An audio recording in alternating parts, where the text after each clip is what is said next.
Alright, welcome to a new episode of CoasterFaQs. We were at Great Adventure, the Six Flags Great Adventure this time around, and we're pretty excited to show you what's new for its 50th anniversary. Now, this is my second time here. It's my first time, and I'm pumped as ever. Yeah, as well.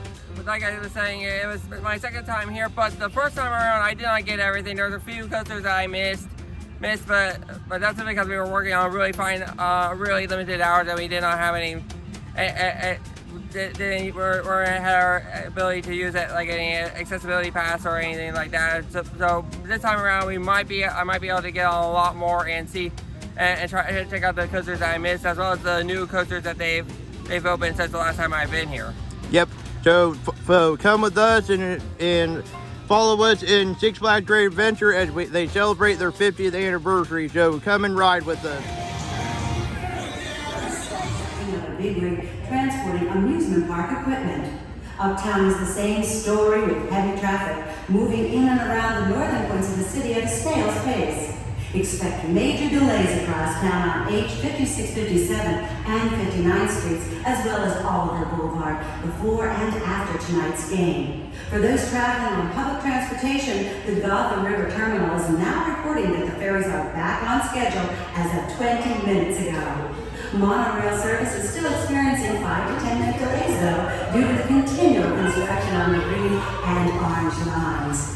The good news is that the Gotham Transportation Authority is reporting construction will be completed on the 5th Sunday of this month. We apologize for the interruption, but we've just received word that District Attorney Harvey Dent is holding his first press conference since his election. We take you live to Gotham Superior Court. We are nearing the dawn of a new day. A return to a time when peace and prosperity will find our city. But not until law and order triumph with the crime and corruption that plague our streets will the dawn break the night. With us today is the man at the center of our resurgence, a man who, during his campaign, declared war against the criminals and the corrupt. You've given your support by letting him into office, and now he's going to take the fight. Ladies and gentlemen, the new face of law and order in Gotham City, District Attorney Harvey Dent.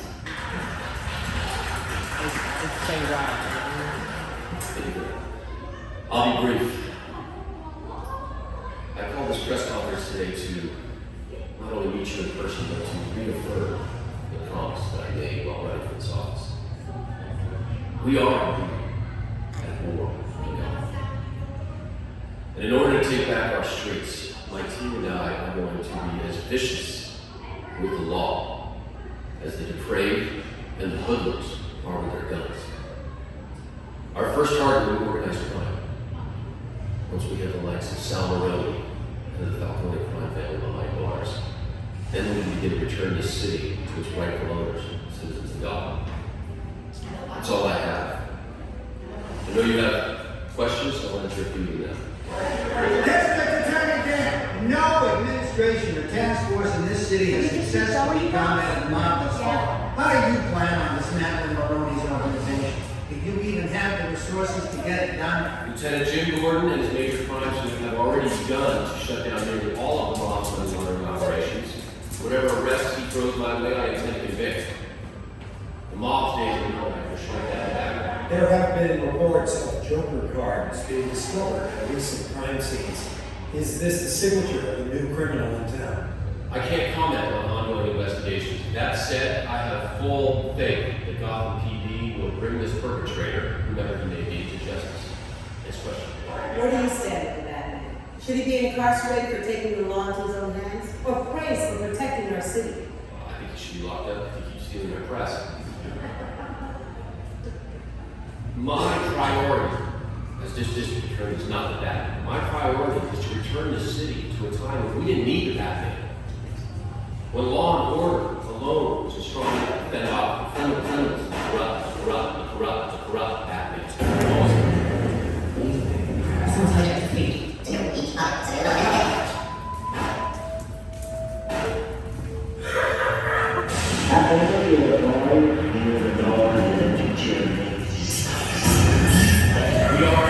We are hoodlums, we are corrupt.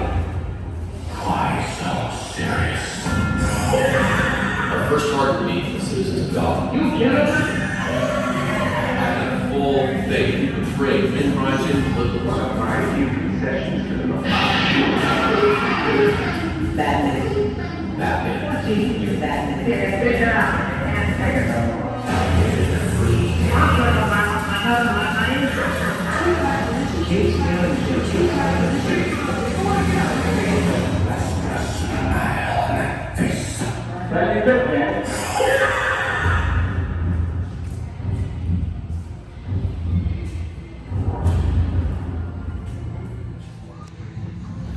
All right, we just got off the Dark Knight coaster, and I would say it was pretty fun. Yeah, I thought it was pretty fun. I was expecting it to be more dark, though. They had the lights on in there today.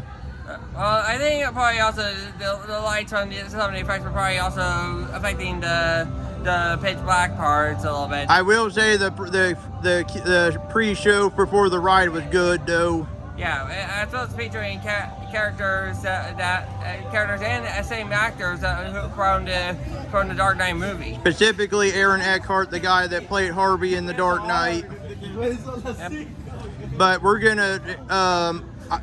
What's your ranking on this one since it's your first time riding it? I would say Wild Mouse style roller coasters are kind of a one-trick pony. They're mainly focusing on tight laterals. Though this one also has some nice pops of air, but all in all, I still say it's a pretty good ride.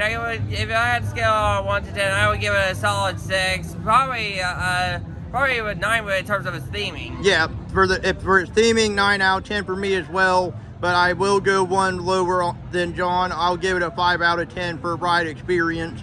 Yeah. So with that, we're gonna check out the rest of Movie Town, and we'll see you.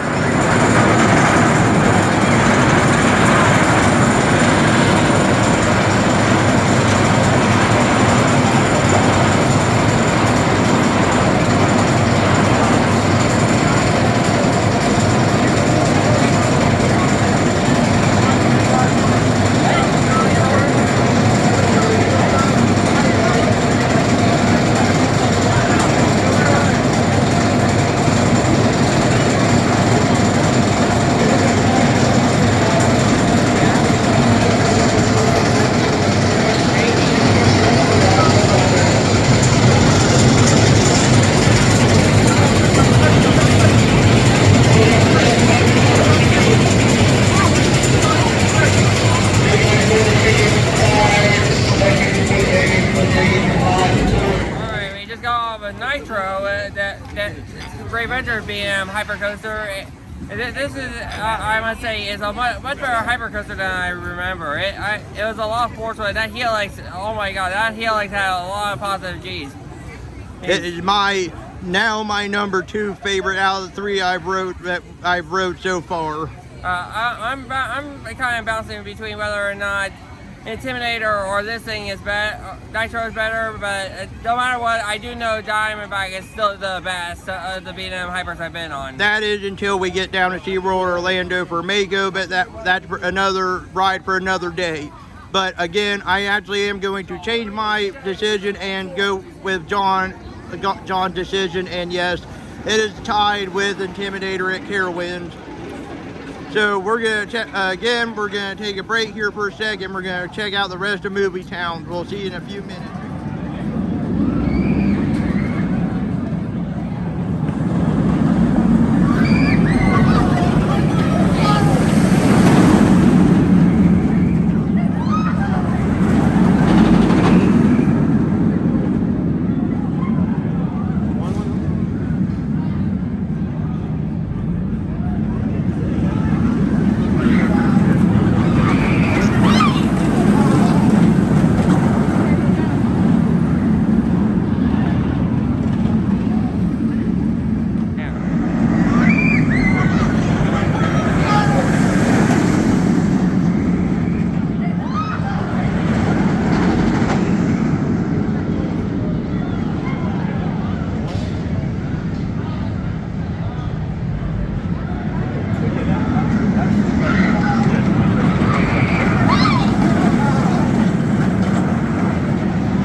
ride, and I must say, it is definitely a really forceful ride. But then again, this is the prototype model for the B&M invert.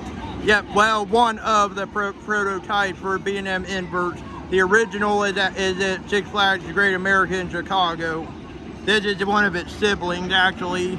Yeah, but then again, these got the Batman the Ride clones are all over the place. Most Six Flags parks have one, but there are a couple that don't, but most of them do have one. At least one of them. Yeah, but we don't count not counting the S&S 40 free spin Batman the Ride at Discovery Kingdom and over Texas.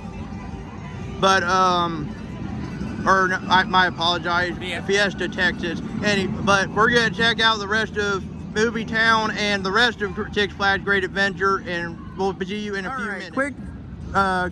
Quick little fun fact while we're back here on the way to Battle for Metropolis.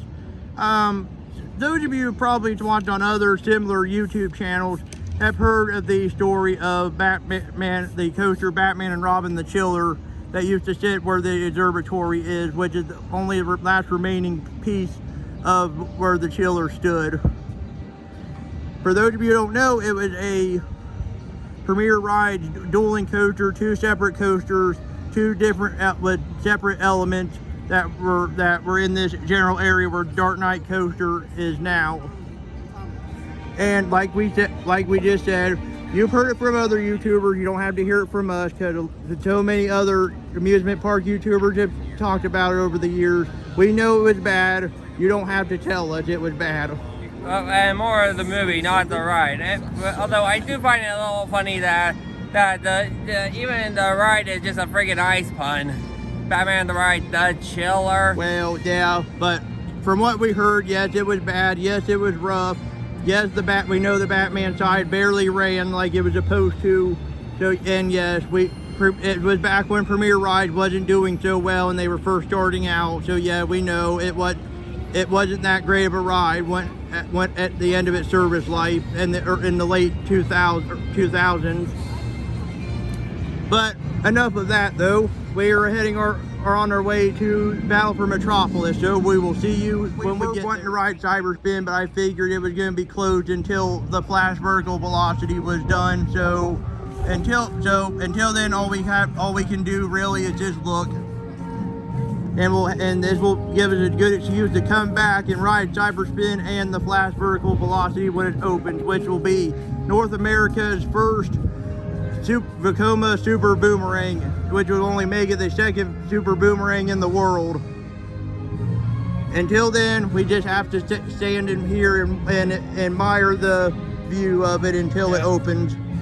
Yep. So until then, we're gonna actually head to Battle Metropolis right now, and we'll see you when we do. In case you don't know me, I'm Cyborg, the youngest member of the Justice League and the team's technology expert. I guess you've heard there's a situation here at Metropolis, huh? Well, it's going from bad to worse out there on the streets. That's why we need your help. Lex Luthor and the Joker have teamed up to take control of Metropolis. We're doing everything we can to defend this city of tomorrow.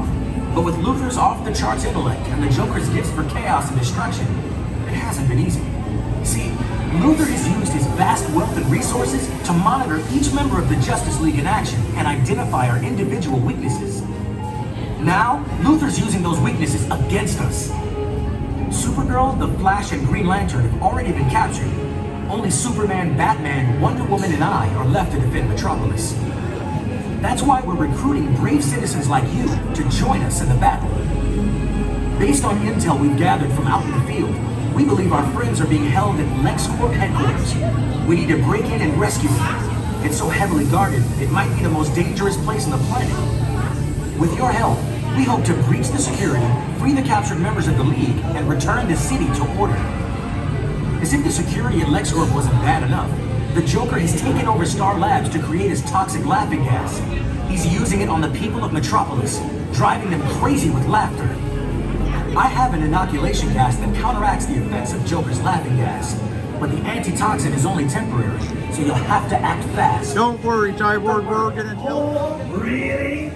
You and your little team of dimwits are no match for what we have planned. Now that half of the Justice League is out of our head, we're having a wild time taking over Metropolis. We just can't wait for these victims, volunteers, to come out here and join the party. It'll be a real blast. All right, that's enough, Joker. Fellow citizens of Metropolis, the truth is that we are taking the Justice League off the streets and into custody with very good reason. For years now, they've become lawless vigilantes with no regard for the safety of Metropolis or its inhabitants. Their imprisonment is long overdue. Only when I'm in control of Metropolis will true justice be restored to this great city. Trust me, if I could rid this city of these so-called heroes without the assistance of the Joker, I would gladly do it. Come on, Max, I thought we were buddies. Let's not forget you called me. Yes, it's true, I did. And while I prefer to work alone, your unpredictable approach to crime has kept the Justice League distracted while I capture them one by one. After that, you will become the same handsomely. Handsomely? Oh, you don't get much more handsomer than me. Right, you all? Alright, we just got off a battle for Metropolis, a Justice League themed ride at Great Adventure. And holy crap, it's one of my personal favorite modern flat rides I've been on. Oh yeah, it hit mine too. It's just really good. The closest thing I can think of based on rides that I've been on, it's almost like a mix between the SpongeBob SquarePants 4D theater that Kingstown used to have and the Boo Blasters of the Cedar Fair park that we've been on. But yes, this is 10 times better than the Boo Blaster ride. Yeah. Just because the seats move around, it's just the seats moving, it's the whole car's moving around.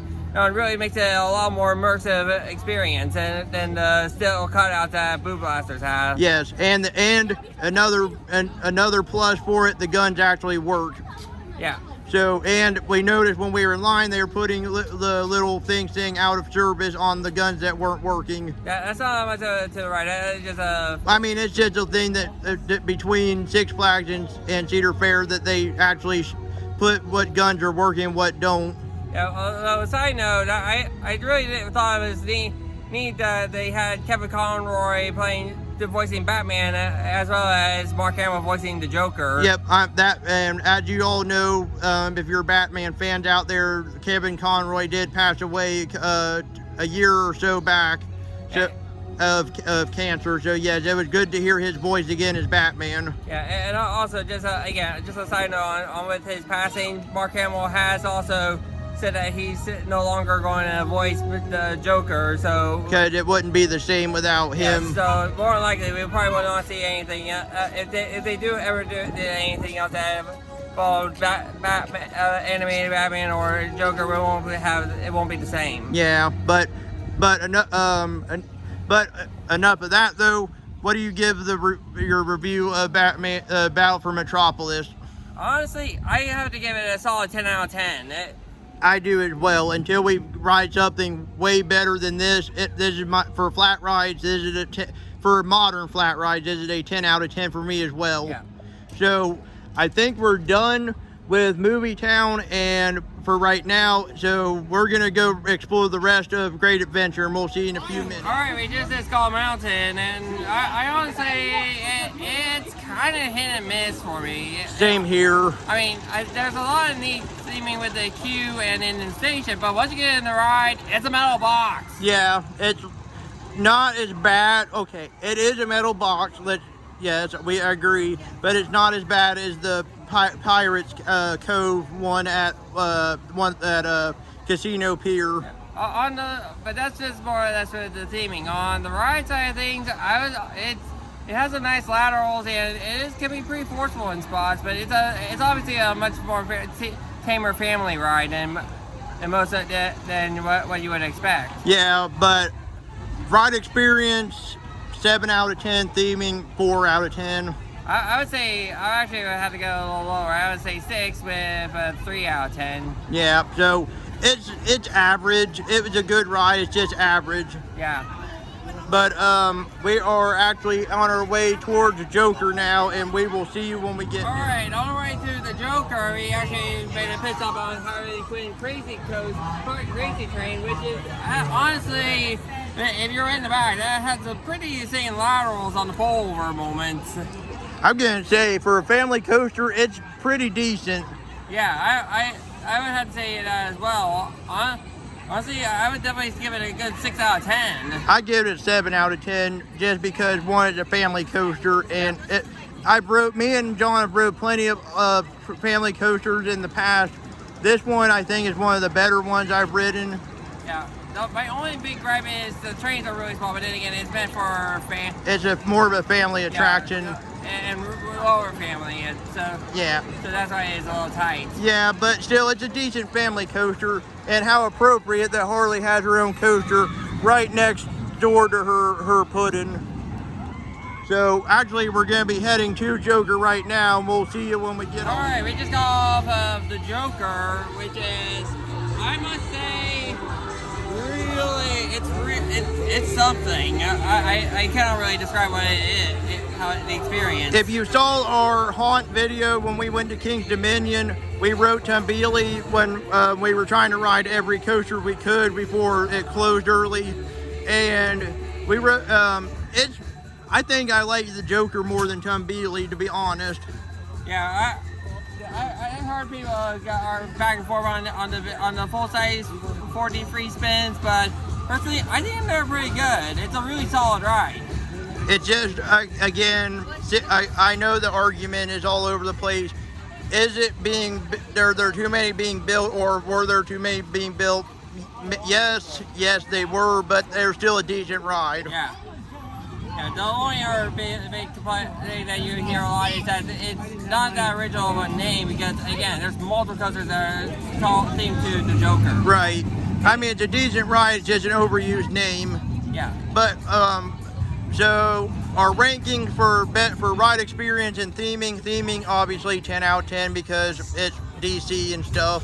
Honestly, I would give, because it's an overused name and there's not too much theming outside of the occasional poster, I would have to give theming all the way down to a 3 out of 10. Yeah, I'll change my vote. It'll be a 4 out of 10. Ride experience though, I'll give it 8.5 out of 10. I would say, I probably agree with Andy on that one, 8 out of 10. I went 8.5, but still. Yeah, I would say 8 out of 10. Yeah, but again, I liked the ride, and I liked it better at Tumbili. Yeah. But we're gonna go towards Runaway Mine Train and the rest of the coasters on this side of the park, and we will see you when we get there. Look how steep the hills were. They're all pretty steep.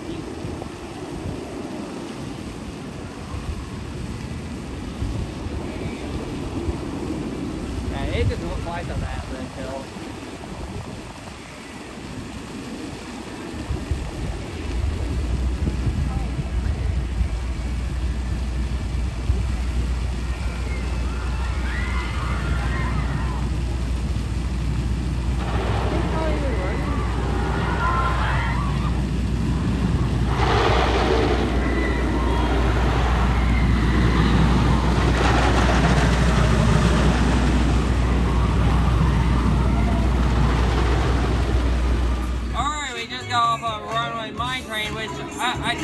Honestly, it was one I've been wanting to ride for a while now, because my dad used to ride it when he used to live in New Jersey, and told me a lot about it being a really fun ride, and I must say it's actually pretty fun. And I'm happy because I got to ride the only aero coaster left in the park.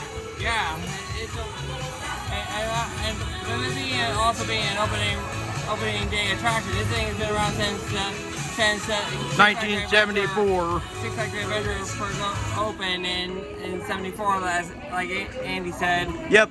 So this ride, as you can see, with the special new stuff, it's celebrating its anniversary as well this year with the park.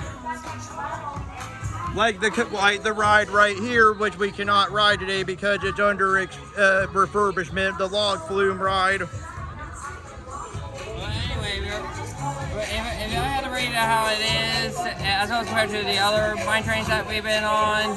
I honestly would say it's right behind Adventure Express in terms of quality. Yeah, I say, well, if you don't count the no theming except for the station, which is an old West Fort. Yeah. But it doesn't really affect that much because you're pretty immersive. The forest has it's pretty densely packed with foliage in some areas, so I would still say it doesn't detract from the lack of theming. So I would give it I would say that the whole ride experience, a solid 6 out of 10, and not 7. You know? I'm going with you. I'm in the middle. I love aero coasters. If you've watched our channel long enough, you know I love aero coasters. So yes, because I'm an aero softie, I'm going with John and going in the middle with a 5 or 6 out of 10. Yeah. So, but we're heading towards Medusa now. We'll see it when we get. All right, we just did Medusa, and I must say it is a pretty fun being an floorless coaster. Yep, and it's my third floorless credit. John's a little bit iffy on it though, since he wrote it as Bizarro.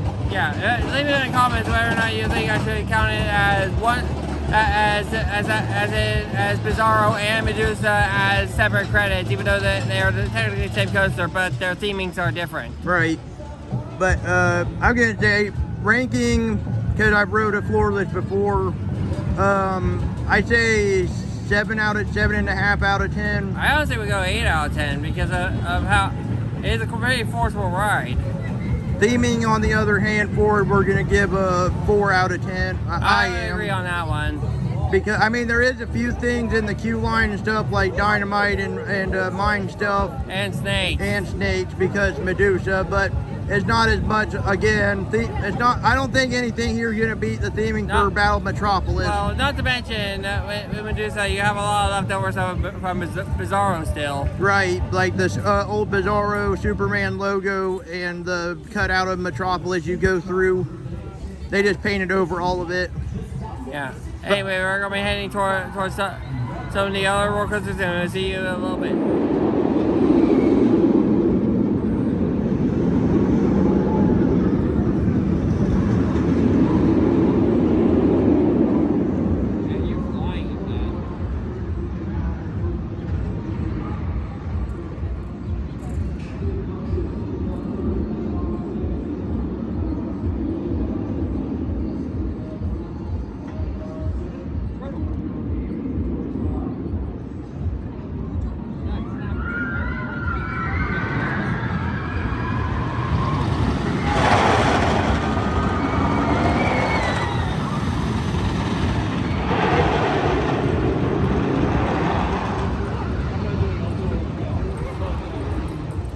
While we were on our way to check out some of the rides, we did some investigating. One thing I noticed all day throughout today is I have not seen Kingda Ka run any trains, so we decided to do a little investigating, and turns out Kingda Ka and Zumanjaro are both closed for today. And earlier we didn't film this either. Jersey Devil is also down for the day. So we don't know if they're closed specifically until for their 50th anniversary celebration, which is starts on July 1st, the actual 50th anniversary of the park opening, or what. But I mean, it gives us an excuse to come back. So for me at least, because I get new credits, and John does too with Jersey Devil when it's open. So it gives us a good excuse to come back for a second time. Yeah, but until then, we just have to live with it and wait to ride Kingda Ka next time. Yep. But we're going to check out the rest of the park, though, and we'll see you in a few minutes.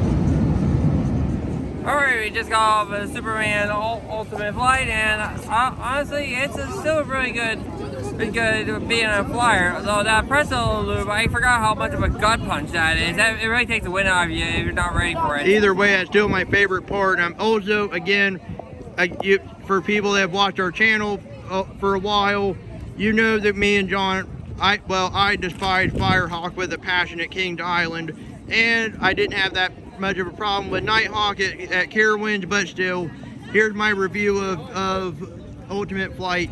It is 10 times better than a Vekoma Flying Dutchman. I said it, and hopefully everyone agrees with me. I would have to agree about that too. Well, I wouldn't say 10 times better, but it is definitely a major improvement over the awkward lying on your back compared to feeling like you're actually flying. Yeah, but again, theming, okay, so yes, for this one, theming and ride experience, what are your thoughts? Ride experience, I mean, yeah, that gut punch, the force is tough. It's tough if you're not prepared for it, but it's not like unbearable. So I wouldn't take it that far to have it hurt. Say it hurts the ride that much. But I still say, because it's a parking lot coaster, and there's not really that much in terms of theming. I'll have to give the ride experience as a whole. I give it a solid 5 out of 10, and actually 6 out of 10. And theming, actually, I have to go as low as a 2 out of 10 because it's a metal box at the station as well. Well, yeah, but I have to go. I'm gonna go a little bit higher for theming wise. I'll give it a 4 out of 10 for theming. Ride experience though, a 9 out of 10 for me, because like I said, it's 10 times better than a freaking Vekoma Flying Dutchman. Yeah.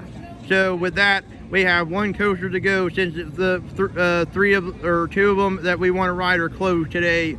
El Toro. Yep. Then we'll see you when we get there. Well, guys, we rode El Toro, and all I have to say is this. This ride is nothing but a bunch of bull. Just kidding, by the way. We rode it twice in a row. Yeah, it's actually an amazing roller coaster. I completely forgot how awesome this thing was. Especially, though, if you want a pro tip on where to ride on this thing, don't sit on the wheel. Yeah. You get jackhammered. Yeah, do not. So in this case, if you don't sit in the very front of the ride, unless you want to get jackhammered. Yeah. And this, from a tip of a person that was on the same ride as us for the first time, he said, go for the middle seats because they don't have wheels. So if you're wanting it, like any car, if you're wanting a smooth ride without the bumps from being jackhammered, go for the middle section of the cars. Yeah, well, you still get some jackhammering, but it's more evenly distributed because of you're between two axles. Yes, but I gotta change my wooden coaster count. This is now my number 2 wooden coaster. I would have to go. I had to take it straight to number 1. I'm just being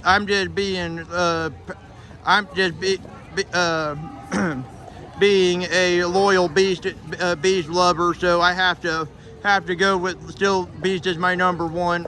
Sorry, El Toro. Yeah. Unless you have a better night ride, then Beast is still number 1 in my book.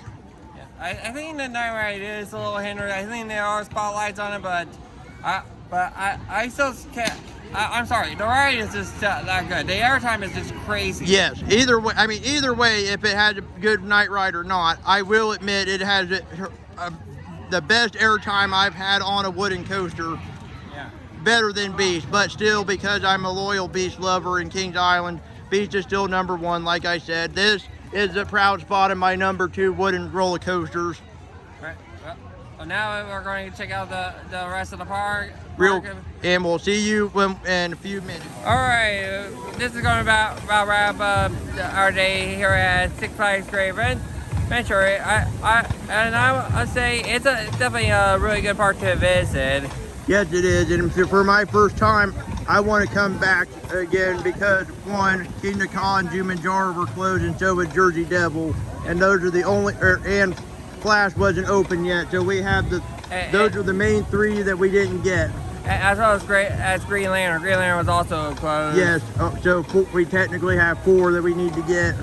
Yeah, so we'll probably be coming back at some point to get those guys. But it's going to debate on. It's a debatable win. Yeah, but if nothing comes up, we will let you know when we're coming back. But for now, this ends day one of our big 2024 trip, and I will say as parting words, we both had a Six Flags day. Yep. And for now, this is Andy the Gemini Man. And John the Mistake Rider. And we will see you next time, and come ride with us next time.